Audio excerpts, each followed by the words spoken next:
Hey, it's the nerdy sports fan, and wouldn't you know it, it's another terrible Monday Night Football game. Whew, the guys writing the schedule really screwed the pooch on this one, didn't they? Um, New England, a team with the best quarterback in the history of the damn game, and an evil genius defensive mind at head coach, going up against the New York Jets with a second-year quarterback, an offensive line that's built out of leftover parts, and yeah, it's just not going to be good for them. It really isn't. So Sam Darnold is not experienced enough to go up against a Bill Belichick defense and expect to win. He's just not. I get it. He's back from mono, and he looked so good against the Cowboys last week. Well, anybody's going to look good against the Cowboys secondary. They're terrible. Now you're going up against the big boy secondary, and Stephen Gilmore is going to make Sam Darnold look like a damn chump. Okay? Robbie Anderson is not going to be running free anywhere in this defensive backfield. Bench him this week.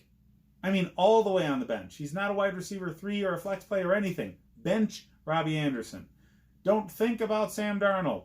Le'Veon Bell, flex play to running back 2 this week. He's the only worthy play for the Jets.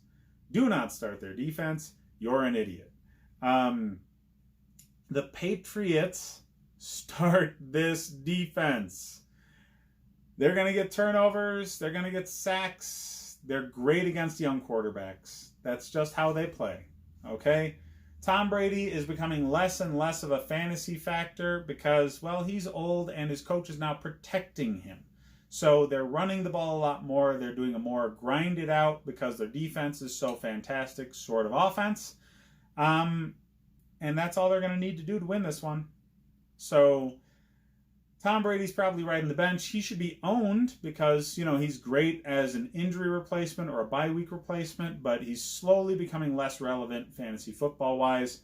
As far as receiver play, Edelman is his security blanket. So PPR leagues, he's worthy of a start. Standard leagues, maybe not so much.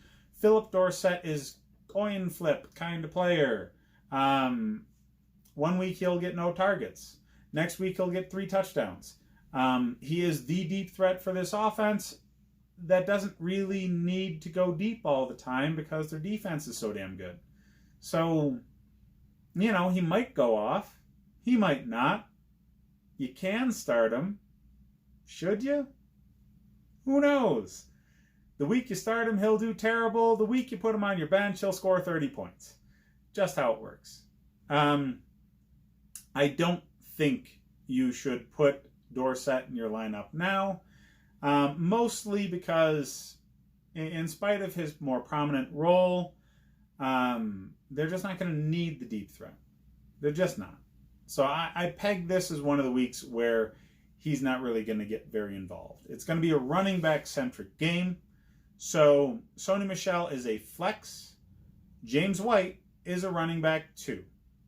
James White is over Sony Michel because he's on the field more in passing downs, and especially in PPR leagues, this guy needs to be owned and needs to be put in your lineup every week. He's always a multiple reception threat, and PPR, he's going to get you 10, 12 points every single week, guaranteed. Now and again, he'll get into the end zone and get you like 20, 25 points. So, yeah, James White, Sony Michel, that's kind of it for prominent fantasy starts. Edelman is kind of a wide receiver 3-ish kind of deal this week. They just don't need to do much against this Jets team. So start their defense for sure, but you might have a lot of better offensive players available than Patriots players this week just because they won't need to be run out there. Now, I could be wrong.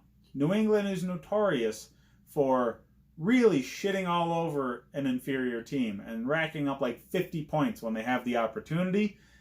So everybody might be worthy of a start, but it's more of a risky play. as they get deeper into the season, they're going to want to try and rest people in games that are just, they're going up against clowns. So I would honestly expect Belichick to start sitting more prominent players and maybe even sit Brady in the end of games like this one when they're just ahead by way too much by mid-third quarter to even consider risking injury of anybody. That's my take on this game. It's going to be another terrible Monday Night Football game that's supremely one-sided. Flex scheduling can't come soon enough. Check out the Nerdy Sports Fan Weekly for my take on recent NFL news. Check out the rest of the videos for the other things you should be doing with your fantasy team.